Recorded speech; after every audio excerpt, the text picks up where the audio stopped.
welcome to BJJ Mental Models, episode 82. I'm Steve Kwan. I'm Matt Kwan.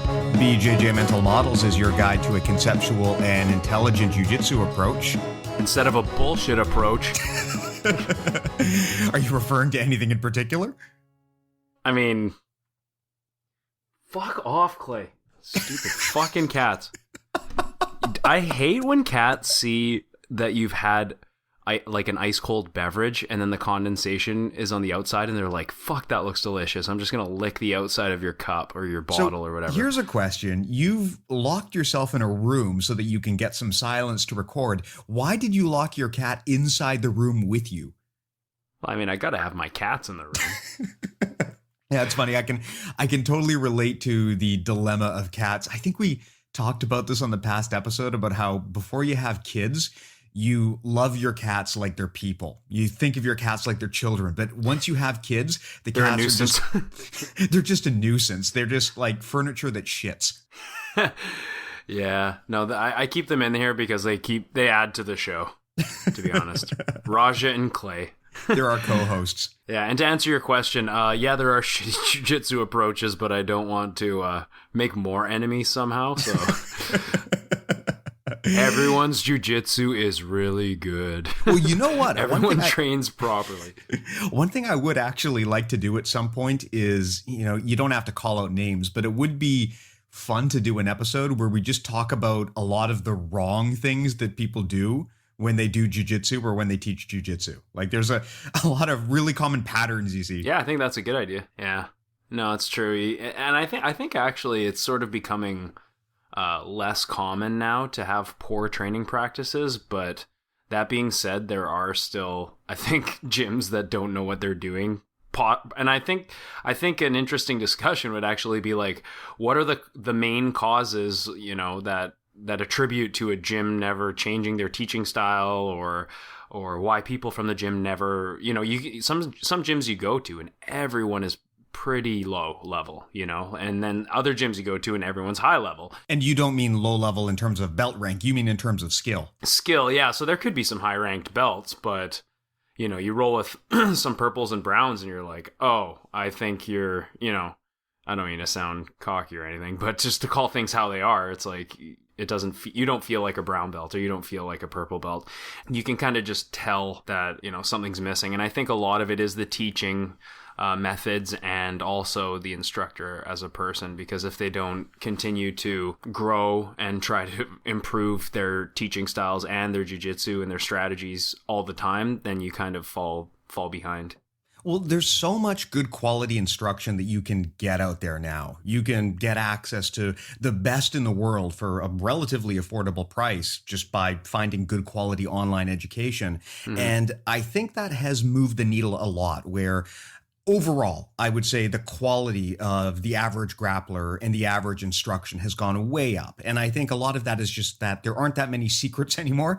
But for the gyms where they still have quality issues and where they haven't really progressed, I think a lot of that is because they don't let their students train elsewhere. They have closed minds, right? I think that's a big part of the reason why you get stuck in that pattern where everyone else is really advancing and getting better, but your gym is kind of an island in and of itself, and it never really gets exposed to outside stimulation, and the people there are never really challenged. So if you basically keep your students in a basement and they're not really aware of what other training opportunities are out there, then yeah, you can for a very long time wind up basically having a stunted game and not really evolving with the times. And I think that's actually probably still relatively common, but I do think that overall the quality of instruction has just gotten a lot better because of the availability of good educational material. Definitely, I would agree with you. But we're not here to talk about gyms that suck and gyms that are good.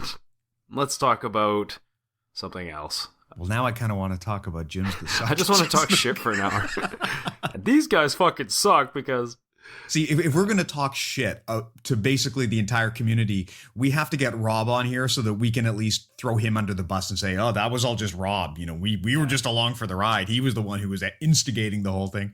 Yeah, that's true. But no, what did you actually want to talk about? You had a really interesting topic that I think would be good. Yeah, so I actually kind of thought of this watching two of my students roll. And basically, what had happened was they were in half guard, and the person on the bottom went for a Kimura, and then the person on the top started fighting the Kimura, which is obviously what you have to do, or else you get Kimura'd, right? And the person on top was, trying to do things to improve their position, like close their elbow, get their head nice and high, and get their posture high. And the person on the bottom was doing just the opposite. They were trying to open the person's elbow on top, and they were trying to break their posture down by, creating a wedge behind their shoulder. And it was just this really interesting back and forth battle that we are all really familiar with. The Kimura from half guard is a very common position. And then I sort of thought, hey, like, that's kind of interesting because, well, eventually the person on the bottom, I believe, got a sweep out of it.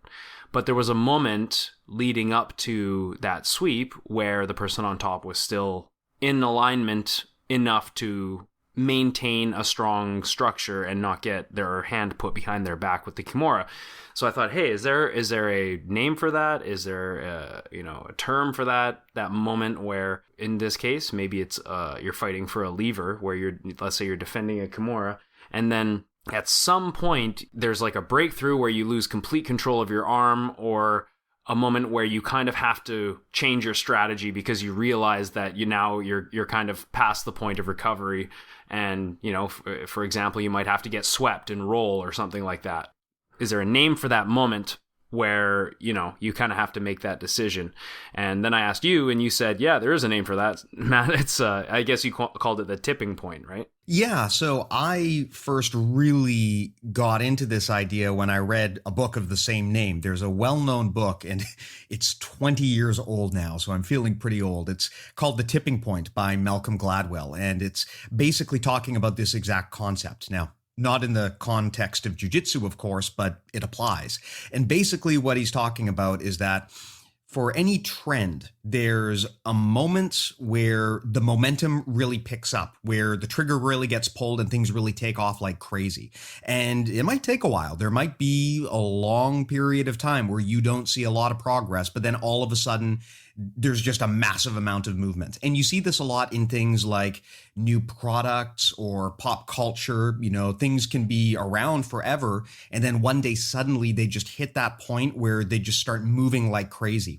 And that concept of a tipping point, it applies in jiu-jitsu as well, not just in terms of how you train and the trajectory of your career, but even in an individual role, it matters, right? Because like you said, you gave a good example of how when you are engaged in a lever battle, there's that moment where it could go either way and you're both fighting back and forth, but then one person gets that dominant force and it just becomes undeniable at that point. And the way you can kind of envision that is think about what arm wrestling looks like, right? It starts off neutral, but as soon as you're able to get that other guy's arm bent off to the side, it's really hard to come back from that. Yeah. So, and the greater degree that the arm is bent, the more difficult it becomes to recover because the angle becomes more extreme and you become more taken out of alignment. Exactly. And that becomes important for your decision making because you've got to understand whenever you're doing something, are you past the tipping point or not? A very common mistake that a lot of junior people make, or even senior people when they get desperate, is they can't accept the fact that they're past the tipping point and they still cling on to a failed strategy, right? I mean, a common example is like if you're hugging onto someone and they manage to pass your guard and now they're in side control on you and you're still hugging them from the bottom, right? That's the first example that came to my mind. Exactly. And every white belt has done it, right? Because it seems like an intuitive thing to do. But once you train for a while, you know that once you've been passed, there's very little benefit in continuing to cling on to the person from the bottom. You got to start creating motion and creating frames. So if you still cling to a failed strategy, then you're going to wind up just making the situation worse for yourself. And where this principle really becomes helpful is if you are able to recognize that tipping point and change strategy immediately. as a black belt, I mean, I'm not a big guy. I'm not a strong guy. You know, I get thrown around a lot. But one of the things I have developed over the years is the ability to know if my strategy isn't really working so well and then kind of adjust in midair. And if you can do that, a lot of the time you can turn a potential sweep against you into a pass, right? Just because if you can adjust your strategy on the fly, then you can change the course of history, so to speak. And that's, I think probably, at least for me, where I started kind of on my own doing things that I guess you would consider to be related to float passing, right? You know, just by realizing that there's a moment where, oh man, if I try to keep doing what I'm doing, I'm going to get thrown up into the air and I'm going to get swept. If you can kind of change and pivot in midair, you can really change the trajectory of the fight. So it's a very important concept, not just at the micro level where you're training with someone on the mat, but you can also scale it up to even bigger ideas. Like I said, the course of your entire jiu-jitsu journey, right? To some point, there are guys like Braulio Estima, who famously was basically a nobody until he got to black belt, and then just something clicked, right? And, you know, his career just went up right to the next level. That's a concept that applies kind of all over the place. And so one of the things that I love about this book is it specifically talks about how to find that tipping point. It's a really interesting read. Yeah. And you're totally right about, you know, some people going through a jiu-jitsu journey and then it's a slow progression. Then all of a sudden, for whatever reason, you know, sometimes I think the reasons can be not so obvious, but a lot of the time the reason are obvious why someone might improve all of a sudden. For example, maybe they switch instructors or they switch gyms, or maybe they're just watching an instructional and then all of a sudden something clicks, like they see a concept that was right in front of them the whole time, but they never really paid attention to. And now that's forever going to change the way that they do jiu-jitsu. You know, I've had many of these moments, you know, watching particular instructionals, and then your game is forever changed and improved because you add a really crucial piece of information to your tool belt. You know, it's kind of like, I can actually quote Danaher twice. One time he said... Hold on. Can you quote him in his voice? We haven't done that in a while. I guess I should. Fuck, I haven't done it in a while. Okay, hold on. I have to have a New Zealand accent and have a lisp. Let's just see here. Sometimes an athlete can be extremely effective, not by how fast they move, but the speed of which they can make crucial decisions. How's that? Bravo. That was very, very good. Okay. That was so authentic. I feel like you're going to shank me with a knife. Or give you one. And then what was the other quote? I got so into my Danaher thing that I can't remember what the other quote. Oh yeah, okay, should I do it in the Danaher voices too? Of course.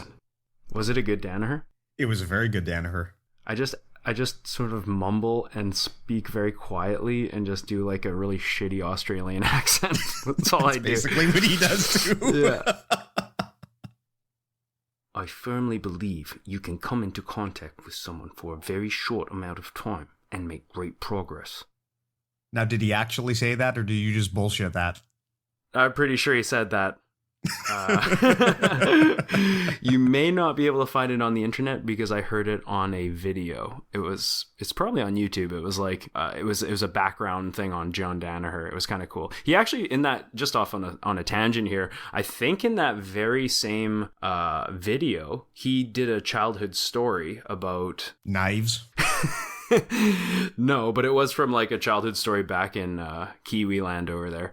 And he basically said that this like magician went to his school when he was a kid and did this experiment, where not an experiment, but he did a bunch of tricks. And then at the end, one of his biggest things was he would set up a plank across like two really high areas, and then he walked across and everyone was like, oh my God. And he could, you know, I think it was between two buildings or something. And then he basically just, you know, he's like, do you guys want to know how I did that? And they're all like, yeah. And then he's like, he put the beam right on the ground, and then he got everyone to walk over it and no one fell. And he's like, the only difference between this and what I did is, well, obviously there is a difference because it's high off the ground, but essentially we're doing the same task. We're just walking across a plank. So he said that because he was talking about his competitors, the difference between gym training and competing on the big stage, and how competing on the big stage is actually, you know, just look at it the same way as rolling in the gym, and look at the lights and the crowd and all the noise and everything as a distraction. So if you can do that, then you can have a really good mindset for competing. So that was kind of interesting. It's funny how sometimes someone can just make an offhanded comment like that and it really sticks with you and can change your game. And that's one of the things that's really hard about learning really anything. You can put in a whole bunch of time and it feels like you're not getting anywhere. And then one day, just all of a sudden, you think something or you hear something and it just totally changes the way that you think. And I think that's kind of related to what we're talking about when we talk about tipping points. Yeah, and I think it can happen at kind of random times too. Like sometimes it'll be during a roll, or sometimes I'm even just thinking about jiu-jitsu, and you kind of have that like light bulb moment, and then you just know that you either figured something out or you felt something that you'd never really considered before, and it's like, oh my god, I just had an aha moment. I still have those moments even as a black belt, because you're obviously still learning, so it never really ends. But yeah, that's kind of a cool thing. Well, one of the things that's interesting about learning at the black belt level is a lot of what you see, you've seen before. You've seen before many times. And so just seeing techniques again often isn't going to give you a learning breakthrough. But I find that one of the things that really helps me is teaching, or actually even doing this podcast, because it forces me to organize my thoughts. Mm-hmm. And by doing that, it forces me to really think things through to the point where I can explain them. And if I can explain something, then I have a much better understanding of it than if I've just been doing it over and over mindlessly. So I do find that at some point, the art of teaching actually becomes a better learning vehicle than just showing up and doing more reps. And I think that's one of the interesting things when you get to the black belt level.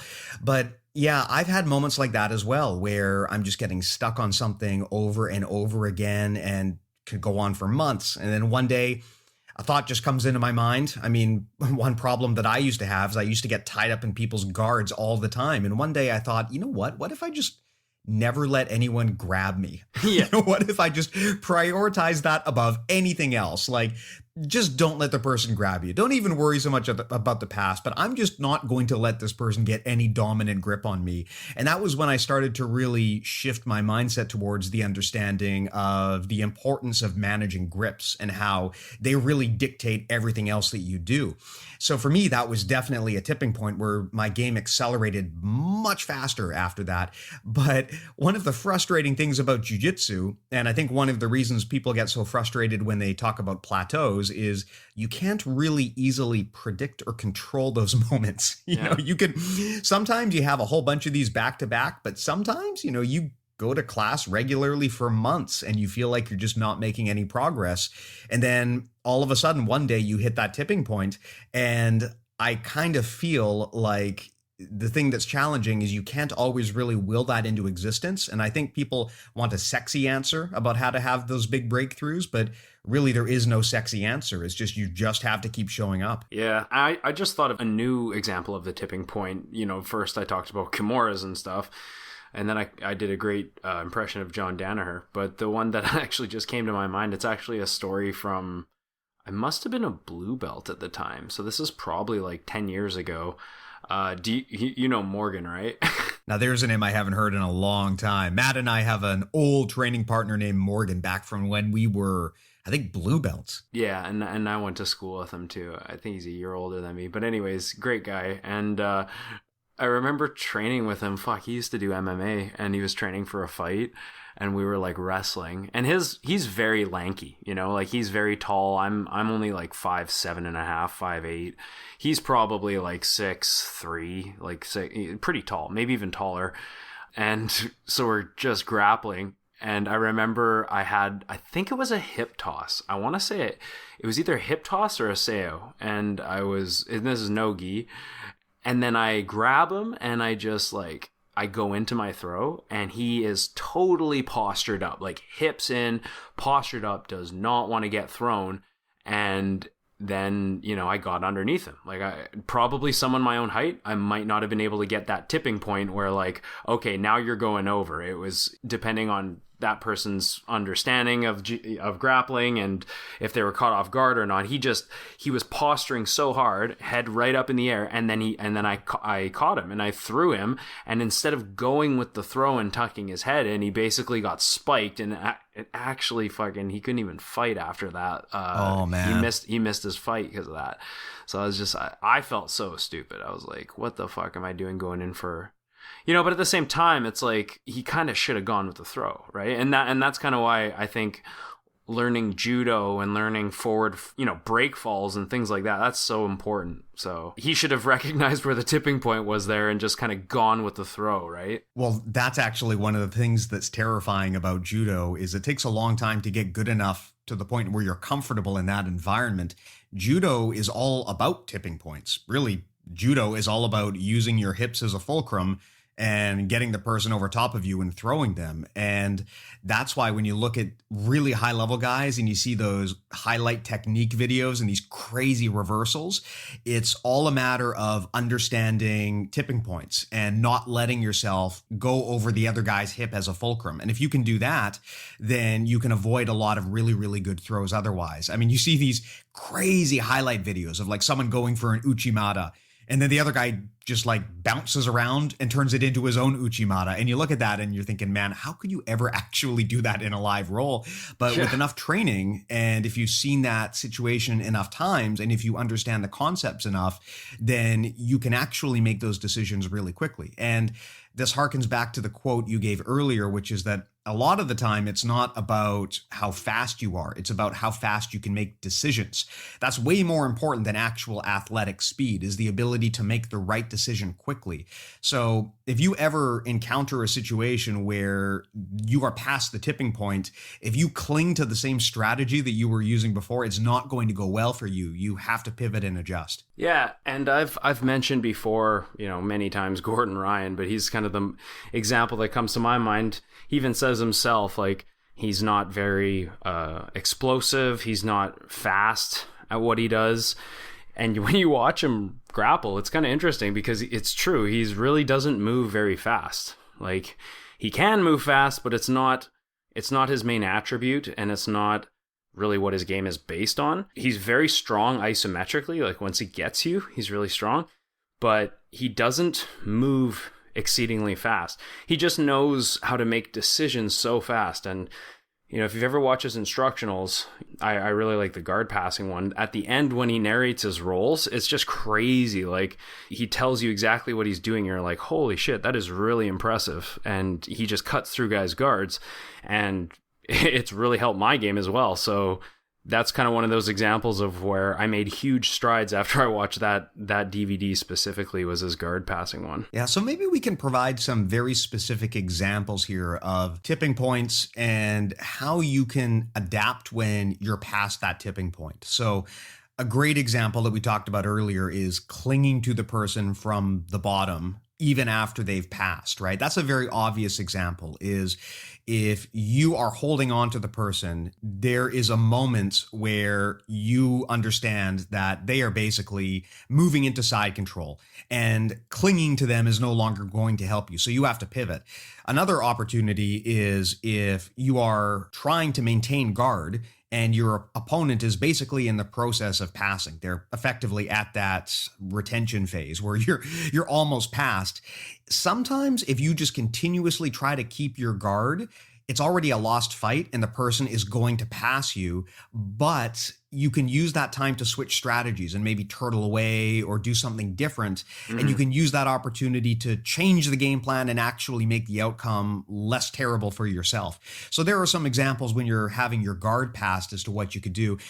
You mentioned some other examples earlier, like the Kimura. Do you want to maybe talk a little bit more about some of the other things on your mind? Yeah, well, I mentioned the Kimura, and I mentioned in judo, judo is basically a battle of, that point of no return. I don't think point of no return is accurate, because you can recover just by simply switching your strategy. I mean, really what we're talking about here is it not broken alignment? Like, it's kind of like the point of unfixable alignment, I guess you could say, or the point of non-recoverable alignment. Because if you're attacking my arm, just because it's non-recoverable alignment does not mean that I can't recover. You just can't recover doing the same thing. You've got to alter your strategy. Exactly. I have to make a quick decision. So I guess, is it not the point of non-recoverable alignment? Or yeah, that's one way you could describe it. It's not always about alignment, I would think, but most of the time it would be, right? There's essentially a point where you are now fighting at a mechanical disadvantage. For whatever reason, probably because your alignment is broken, you're now in a situation where continuing down the same trajectory is going to just benefit your opponent and disadvantage you. But if you change strategies, then that might allow you to change the course of history. So like an example, you talked about the Kimura.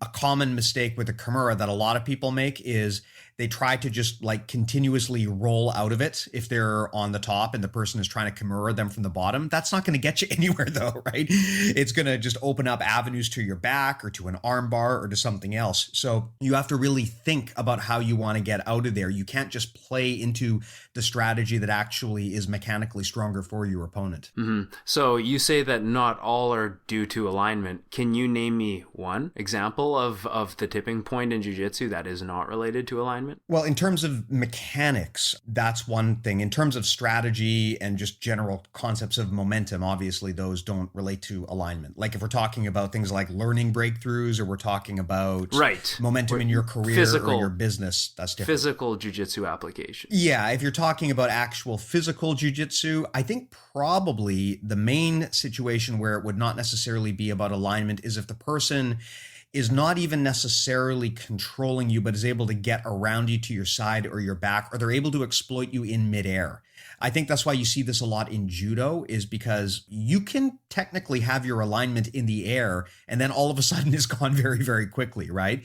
So I think that might be an example. Now you could maybe still argue that's alignment, but I'm not necessarily sure. I think so. Because if you try to go for a seoinage on me and I hip in, and for a moment I've blocked it, but then you can see me sort of fight the technique, and then you can get whatever it is. Maybe you pulled harder, maybe your hips were just a little bit under my hips. All of a sudden you take me over, and usually it's a lot more devastating if because that means that the throw kind of lags at the beginning of the movement. So usually I find the impact is a lot less forgiving when that happens.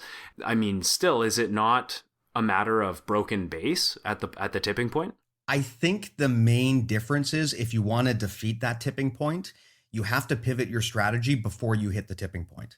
So it's interesting because by the time your alignment is broken, I think it's too late. You have to see. I think that's a good argument. There's a good argument for that. Yeah, you have to see the alignment break coming, right? Like, for example, if you go for an ogoshi on me, right, or a hip throw, by the time I feel you bump into me, right, you're basically already throwing me. It's too late. At that point, there's really not much I can do. What I need to do is I need to identify that, okay, you've got in way too close to me before I was able to shove my hips in.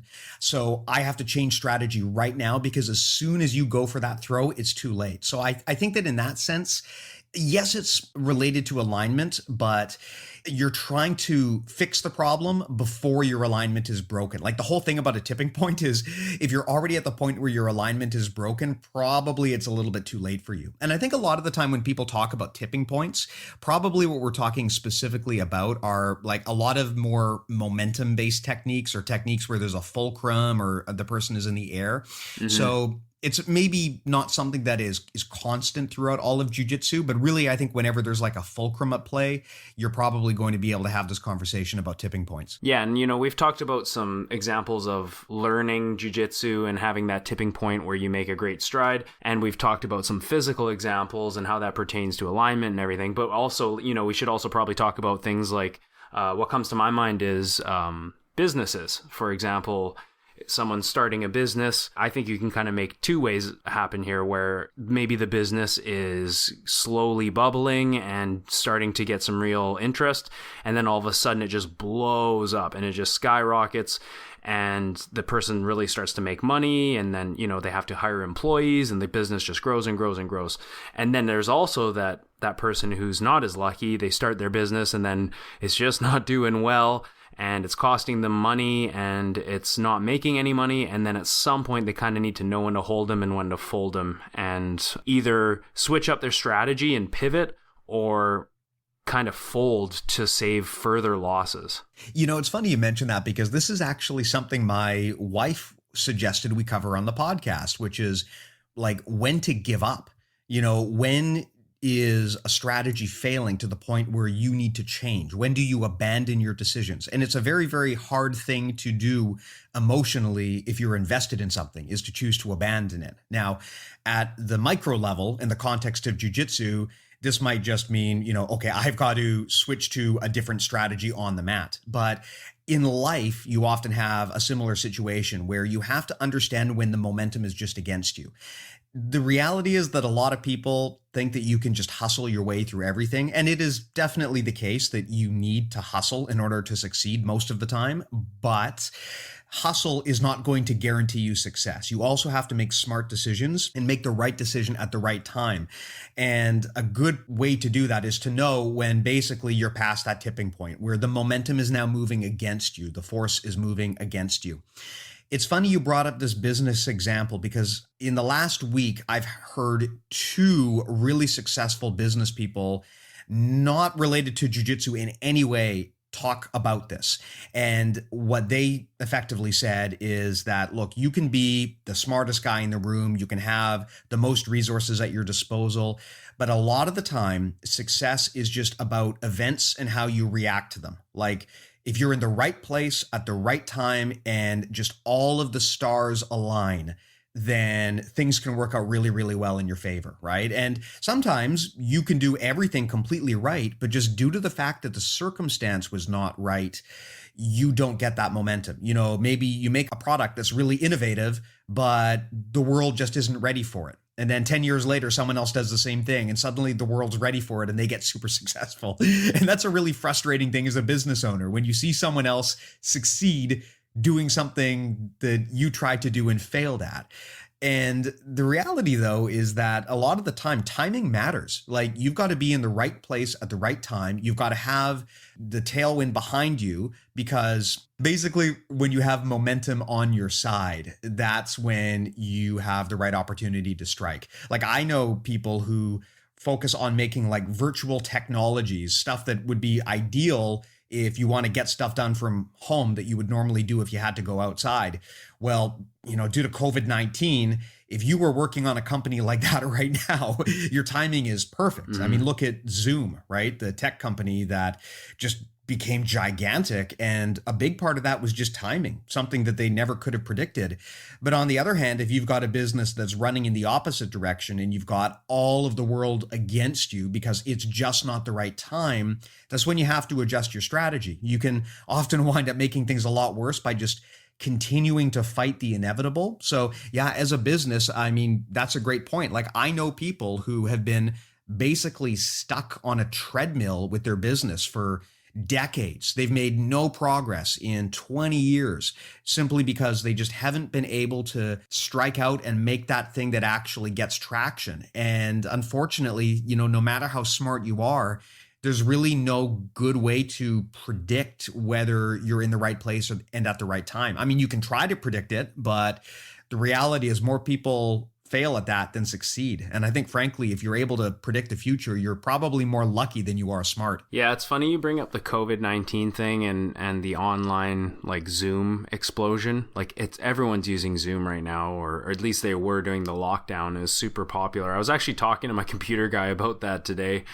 how Zoom was kind of in the right place at the right time. I was going to ask you because a few minutes ago you were talking about how, you could make all the right choices, but things just didn't work out in your favor. And I was going to say, well, if that's the case, then did you make all the right choices? But then I think about people who I know who lost their gym to COVID-19 and they were kind of on the up and up, but I guess because of the rent or whatever, even though they were doing kind of good, they still kind of had to fold their business. So yes, it is an unforeseen thing like COVID-19 that happened. But on the other hand, well, did they do the right thing then? Maybe the right thing should have been, don't go to that location. Maybe have a more humble beginning or like in my case, before I became a full-time jiu-jitsu instructor, there were years where I did full-time jiu-jitsu and cooking, and that was really hard. So like, instead of me just jumping ship and just doing jiu-jitsu and taking debt and stressing for a few years there, I just said, no, I'm going to play it safe. I'm going to work really hard, but just play it safe. And because of that decision, I was totally fine. I totally get where you're coming from. And there's a quote from Warren Buffett about this where he says that you learn who's swimming naked when the tide goes out. And basically what he's saying is, in salad times when everything is all good and everyone's happy, you can get by making a lot of mistakes because you have the momentum on your side, and that can actually cover up for some shortcomings in your strategy. But then when things go sour, that's when you really understand actually who is doing things the right way all along. You look right now actually at the stock market, and it's fascinating because at least in some capacity, it really doesn't make sense. I mean, there's companies out there that are going up and up and up and up and up in value, and they're making like no money, and they're not even projected to make money for a long time. But there's just so much mania behind them. There's so much momentum behind them that they're being carried by that wind. And eventually, you know, there's going to be a reckoning, and probably the companies that were not doing things the right way and were not being smart with their money, they're going to suffer for that.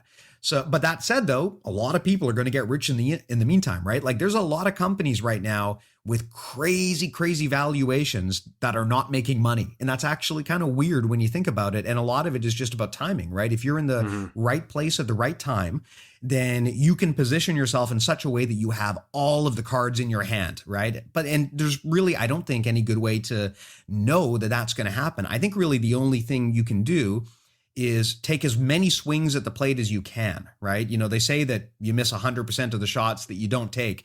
And I think that if you look at people who are successful, yes, some people, they hit it out of the park the first time. That's awesome. But a lot of people, they fail over and over and over again until eventually they have that one success that was just in the right place at the right time. And that factor makes such a difference if you want to get critical momentum on a big initiative. But to your point, on the other hand, you can't always control the bad things that are going to happen to you. And that's when you have to make that decision as to whether you stick it out or you pivot. And a lot of that, to your point, is going to depend on what your current situation is when the bad thing happens. You know, the example you brought up, if COVID-19 happens and it's going to dramatically impact your business, but you've got a significant amount of money in the bank because you were just really smart about managing your expenses and not over leveraging yourself, then you might be relatively well positioned to just sit it out and just wait it out. But a lot of people are not going to be in that situation. And for them, the smart decision might be, hey, it's time to fold. It's time to close shop. Now, that doesn't mean, to your point, that they did things right before, right? In fact, probably the reason they got there is because at some point they might have made a mistake, or they might have taken on more risk than they probably should have.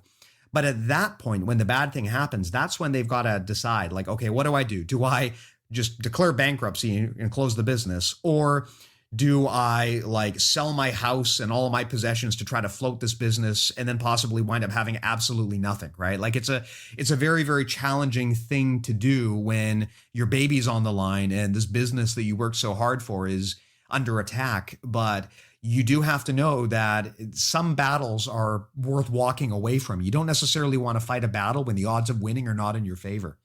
Yeah, good point. I mean, it helps to be in the right place at the right time, but it helps even more if you're in the right place at the right time and you're good at making decisions and pivoting and reacting. And I think jiu-jitsu is a lot of that as well. You know, the opportunities are all right in front of you.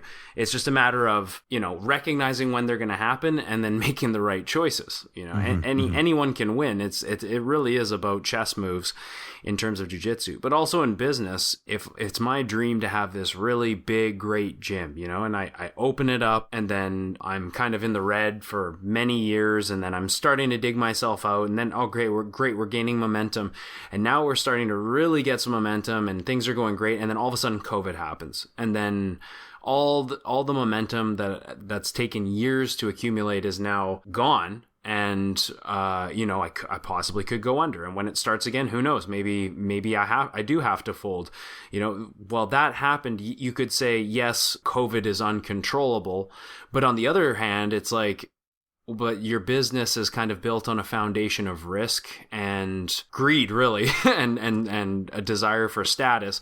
When if you have a modest beginning and you make smart decisions and you're safe about your money, then you don't have that issue anymore. So, you know, you could say, well, you know, COVID-19 happened and it's out of my control and all this stuff. It's like, yeah, true, but what was your foundation built on? That's a great example because you're talking about the situation where you had the momentum on your side. You were able to pass the tipping point, but you didn't make the right decisions along the way. You basically got where you were because you were just in the right place at the right time, in spite of the decisions you made, not because of or in alignment with them. So when the pendulum swings the other way and now things are working against you, what do you have at your disposal to fight that crisis? And if you made a bunch of poor decisions along the way and you can't afford to wait out the storm, then yeah, I mean, those decisions are going to come back to bite you. So it's interesting though, and kind of an example of how, sometimes when it comes to tipping points, things aren't always really fair because things can move for you or against you. But this is a great example of where, although you don't necessarily know when the good times are going to happen, and although you don't necessarily know when the bad times are going to happen, what you can do is keep prepared so that when the bad times happen, you can survive them. And when the good times happen, you can ride the wave up. Yeah. And I mean, in a situation like COVID, it's like, who could have predicted something like this was going to happen? You can work your ass off. Sorry, that was my cat. Can you just fuck off? You could work your ass off and start to really make some progress, not really make any money because you've kind of put some really big things ahead of things like saving and building your foundation. And then all of a sudden, like, a huge outbreak happens and now no one can train for 3 months or 4 months. For some people, that puts them out of business. So if that happens, it's like, it's out of your control, but you kind of made decisions along the way that have put you in this position. So you could have controlled it. It's just now the repercussions are happening like years later, which is even more cruel. Well, and it's interesting because even within the martial arts circles, in the context of a single person's career, you see this too, right? You see someone who maybe has all of the momentum behind them and they're able to basically ride that wave up. But then at some point, the consequences of their bad actions or their bad decisions comes out and it comes back to bite them. I mean, John Jones is a very good example about this, right? Where also the first example that came to my head. Yeah. I mean, in theory, he is the greatest MMA fighter of all time, and he definitely should be. But the fact that you can even argue whether or not he is the side effect of the fact that he is his own worst enemy. Due to a series of terrible decisions, he has basically stifled his own career. Like, some athletes have an asterisk next to their name. John Jones has like a whole line full of asterisks after his name for the things he's done, right? And that's a great example of how you can have everything going your way, and in the good times, man, that all plays to your advantage. But in the bad times, that's when you really start to see who's prepared, who's done the right things, and who hasn't. Yeah, I mean, John Jones is amazing, but the guy's record is like, his record of fuck ups is just so insane. Like all the things he's done, everything from steroids to running over a pregnant woman, and just multiple times DUIs. It's crazy. Like, dude, you're super rich. Just get someone to drive you. What the fuck? What do you need to drive drunk for? Or, drive with drugs in the car? It's foolish. And the guy literally is like, I mean, essentially he's the Wayne Gretzky of MMA, and he's making these decisions out here that just aren't intelligent. But I don't know, part of me kind of thinks that John Jones might have somewhat of a self-destructive personality, and I think he kind of, it's almost like he likes it. It's almost like he doesn't really give a fuck if he's kind of known for being like a bad guy. It's a tricky one because on one hand, it's easy to get mad at him, but you also have to kind of pity him to some degree because clearly there's something going on there where he's not in a good space, and he's got all of these incredible advantages, but overall, like, yes, you can get mad at him, but clearly also there's something just fundamentally troubling about the way that he runs his life. I wouldn't want to run my life that way. So you kind of have to pity him as well. But, this kind of thing can be very frustrating if you're, on the mat, if you're running a business.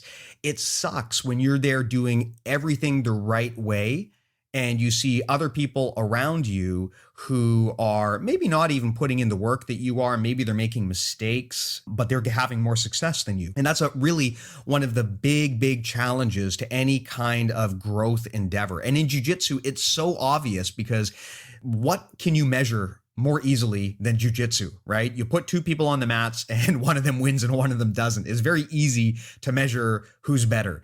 And that can be very frustrating when you're doing everything the right way, but just due to someone else's natural gifts, they are able to surpass you. But again, though, Matt, both you and I, we've been around a long time. We know all of the stories of people who just, they're incredible athletes, but they're just not really into it. And as a result, they might have flashes of brilliance, but over the long game, they burn out or they're inconsistent. And yeah, it sucks when these guys are tapping you, but there's something to be said about consistency. Just over the long time, if you just keep at it, there really is a tortoise and hare factor there. I mean, yes, there are people who are going to be naturally talented for sure. And that is, again, that's an example of just like having the momentum behind you. You always want to play the game where it's easy to win. But really, so much of success in life is just continually trying until you hit that moment where you're just in the right place at the right time and success is easy rather than an uphill battle. Mm-hmm. Yeah. And again, the word I've used is foundation. Again, consistency to me is laying a foundation for the rest of your jiu-jitsu journey. Like if you just slack through training and you only train a few times a week and you don't really care, then you're still committing a shitload of time to something like that doesn't, well, I'm not going to say it doesn't change, but like while you're in class, if you treat it like you don't really care, then or you're not interested in learning new things, you just sort of stick to your own game. It's like you're still putting in the same amount of time, you're just not using the time the same way. So being consistent and setting good training habits and like really trying to push yourself to that point of discomfort and do the little things that you can do every day, like the little habits, training when you're totally exhausted and things like this, and accept and sort of look for the difficult roles. Like all these things add up over the years. And what happens is you'll be way more competent if you really challenge yourself over the years as opposed to sort of just slack-assing it. The same sort of thing can be said for somebody who, I know people from the generation older than me who by the time they're 40, their bodies are completely broken, and a lot of that, like really bad injuries. And the reason is because they rolled way too hard. I mean, essentially they didn't know the tipping point. They're doing jiu-jitsu and then, they go for something that's risky, or they try to hold on too long and something's risky, and then they get injured, and now there's way more wear on their tires now when they should maybe have some more tread on the tires anyways. Switching gears a little bit, just back to the business talk for a sec, like I was wondering to myself, what would be a good way to make sure that my business is successful? Like, am I setting a good foundation for my business? Create one of the world's top conceptual jiu-jitsu podcasts as a promotional vehicle. Yeah, well, I mean, it does help. But I was a few things that I think about are, first of all, define what success is. So like, what is success to you? Is it you want to have a jiu-jitsu school with the best students, or do you want to have a jiu-jitsu school with the biggest students?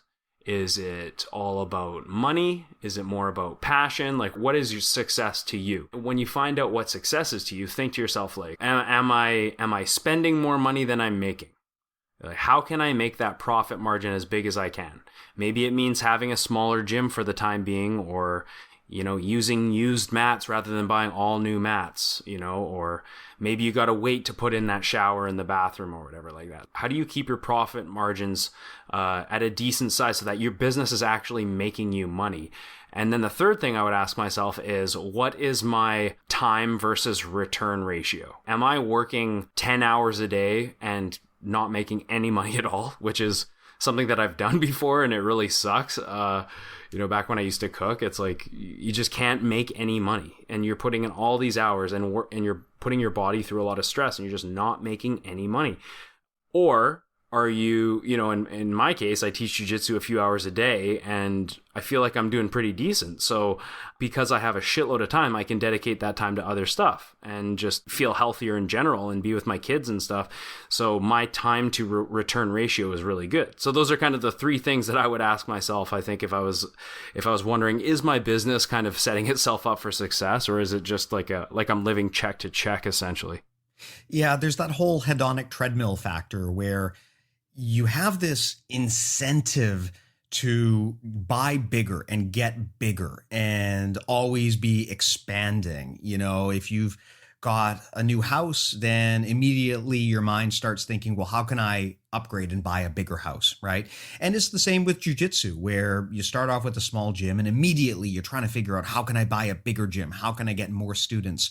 But more is not necessarily better. Sustainable and steady and predictable are better, because over the long term, that's probably going to win. And yeah, to your point, there are a lot of people who have just beautiful gyms, gigantic gyms, which are very, very expensive.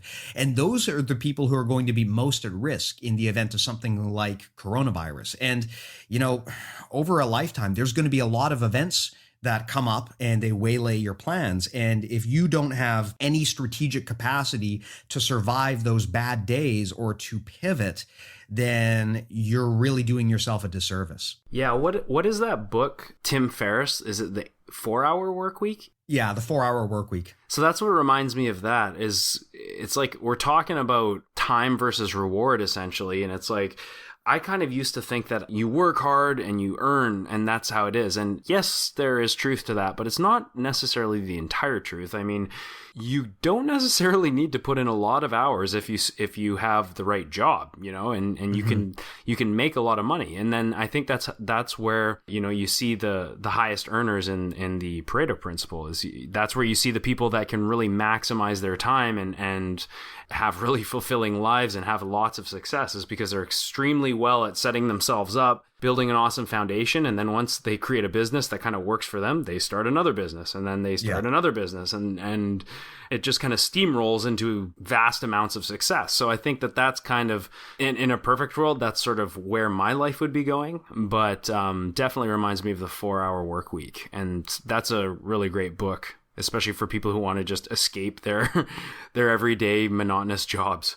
So this is an interesting thing, because I remember when I graduated and it was time for me to go get a job, man, I took the safest path possible. I just wanted a desk job, and my goal was I would just, over the years, get more experience, get steady raises, steady salary increase.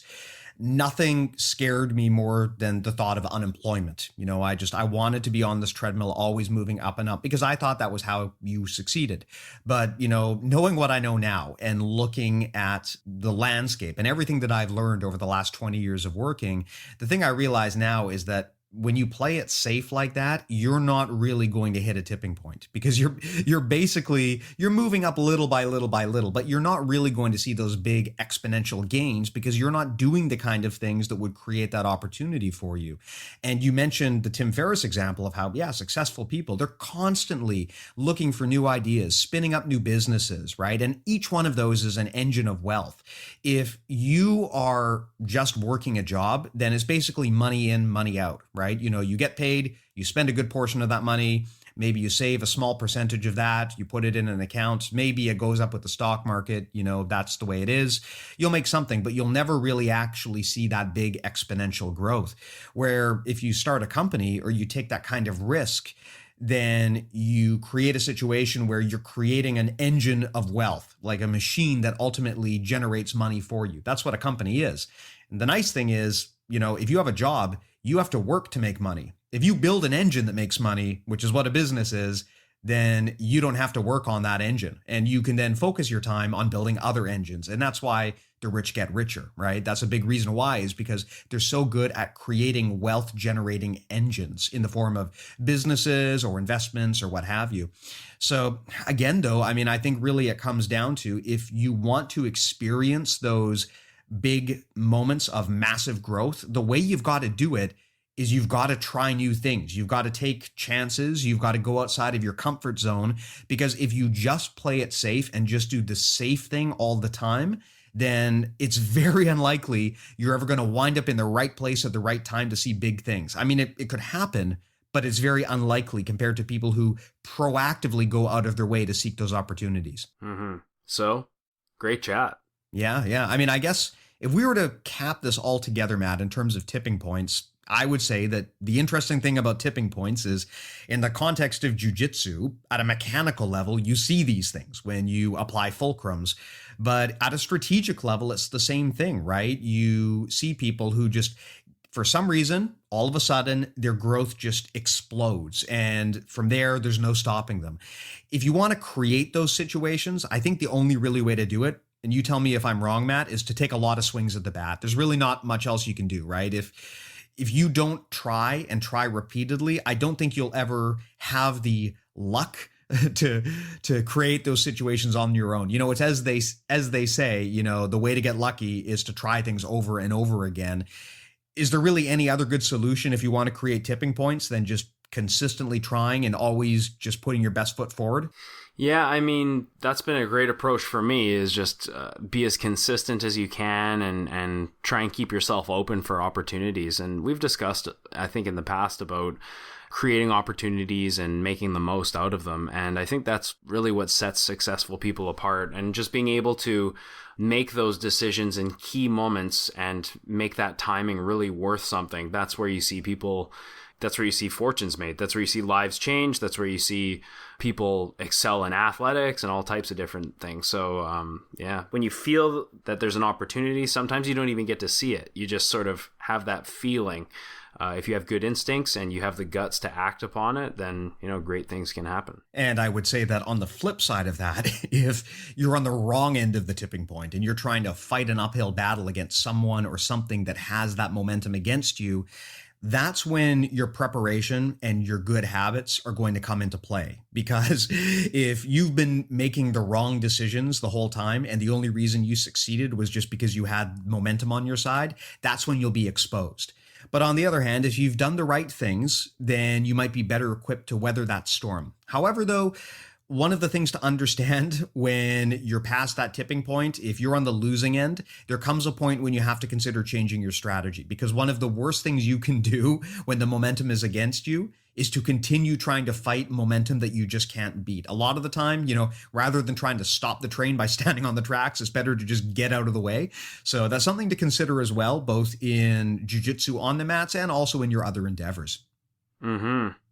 Cool. So if we want to cover the mental models we talked about today here, we talked about tipping points. Tipping points are, as we talked about, at a mechanical level. We're talking about fulcrums. We're talking about how when you can push someone past a fulcrum, you can make it so hard for them to get back to equal footing, to the point where they're probably going to have to bail out and change strategy. And also at a bigger picture in life, tipping points are the concept of where your growth just starts to accelerate, and that's when you start to see really big exponential expansion. We talked about consistency. One of the only ways that you can really have good luck at encountering these tipping points is just to try a lot. And by trying a lot, that means being consistent over the long term versus just being one and done. We talked about habits over results. Again, as you mentioned, Matt, when the tide is turning against you, that's when you really learn who's been doing the right thing the whole time. So you don't want to just ride that wave. Having momentum behind you is not an excuse for doing things the wrong way. You will be better served by doing things the right way, even when you have all of the advantages in your hand. We talked about return on investment. Matt, you mentioned this earlier when you were talking about how, you know, if you want to run a gym, you want to run a gym that's profitable. And that might mean not necessarily expanding. And that is so critical when you're evaluating decisions, understanding if it's a good idea to move forward with this decision or if the juice is not worth the squeeze. And one other thing I would add is self-competition. It's very tempting to get obsessive over someone else's success and to wonder why you can't be like that. But just understand that, as we talked about, some people just at any point in time, they might have momentum in a direction that might not even be due to anything they necessarily did. It could just be due to timing. The best thing you can do is just focus on your own growth. Getting obsessive over success that other people are encountering, whether it is earned or unearned, is not good for your own personal trajectory. So, Matt, I got a question for you. Cool. So here's the question. First and foremost, love the podcast. Absolutely great content. I've recommended it to as many folks at our club as I can, and it's nothing short of excellence in both content and digestibility. Fuck, there you go. That's what I like to hear. We're digestible. So the question is there any place I can go to learn more about the Chinese buffet position discussed every now and then? Thanks, and I look forward to more episodes. Funny you should mention digestible because the question is about the Chinese buffet. So Matt, maybe you can talk about this a little bit, but basically this is not some fancy new age invented thing. It's just code word for the inverted back triangle, right?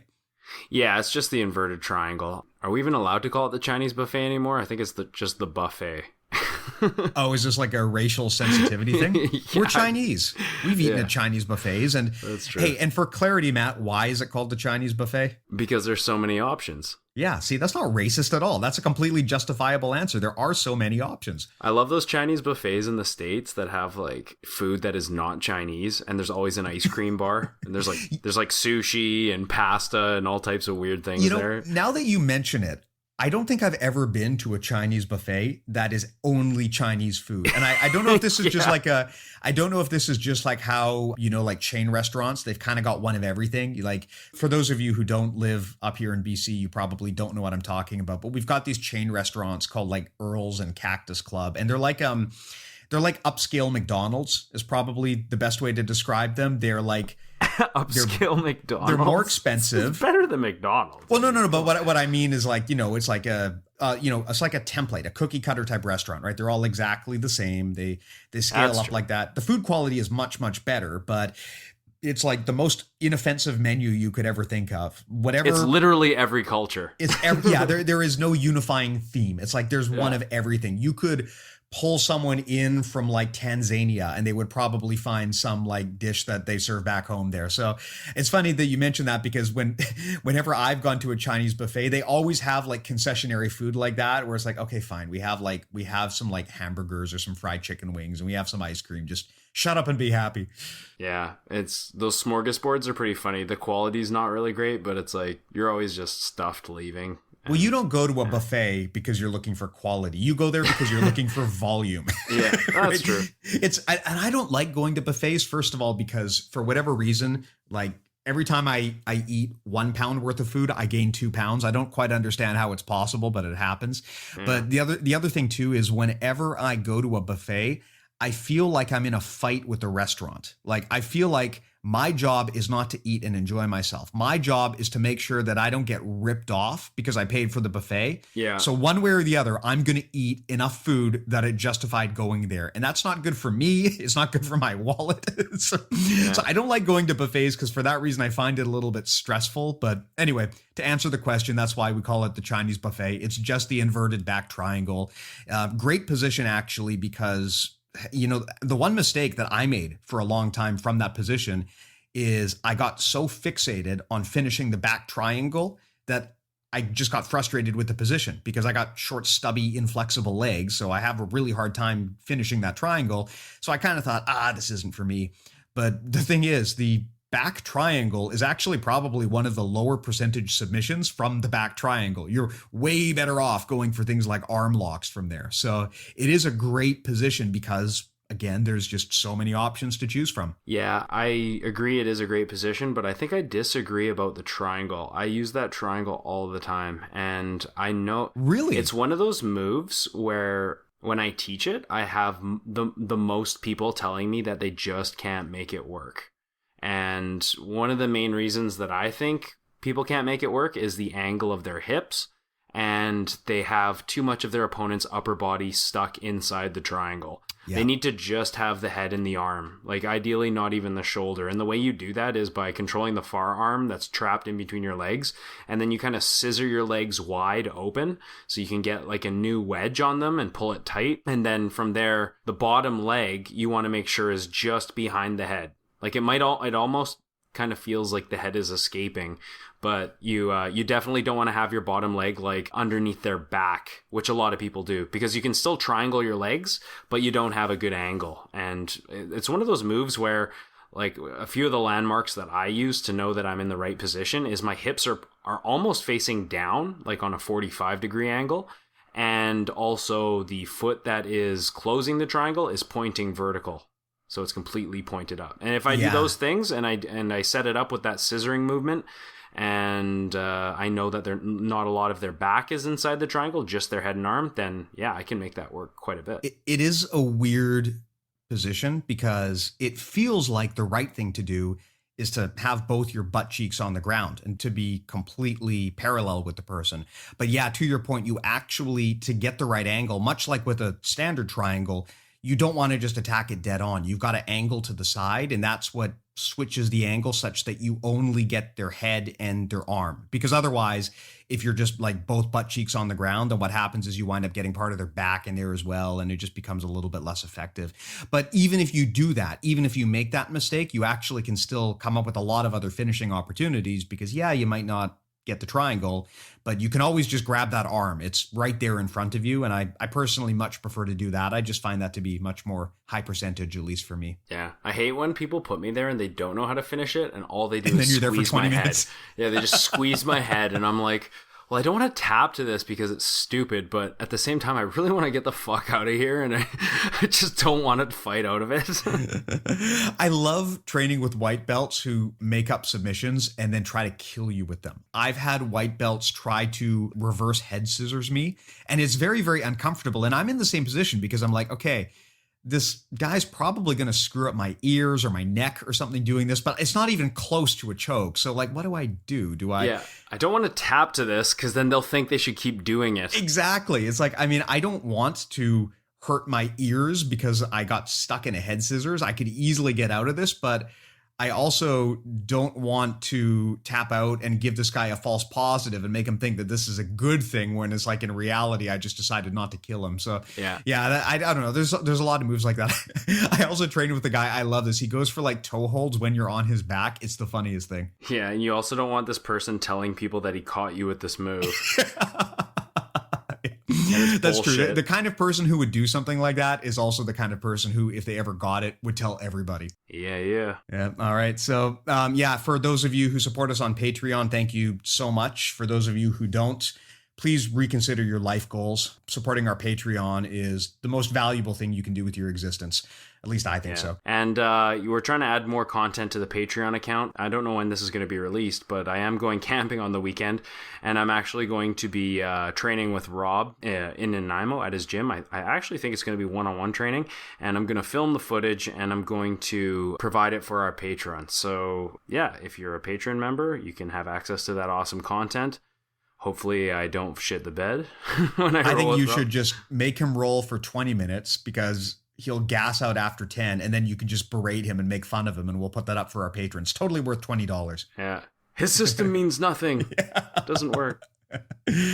Yeah, but seriously though, thank you so much for those of you who do support us. It is Patreon that keeps the ship afloat, and we do try to make it worth your while. There's a lot of good stuff up on there in addition to the free stuff that we give out here on the show. So if you want to learn more, just reach out to us. But if you want to support us, again, it means so much. You can do it at patreon.com/bjjmentalmodels. Again, that's patreon.com/bjjmentalmodels. If you want to learn more about some of these concepts that we talked about here on the show, you can go to our website, bjjmentalmodels.com.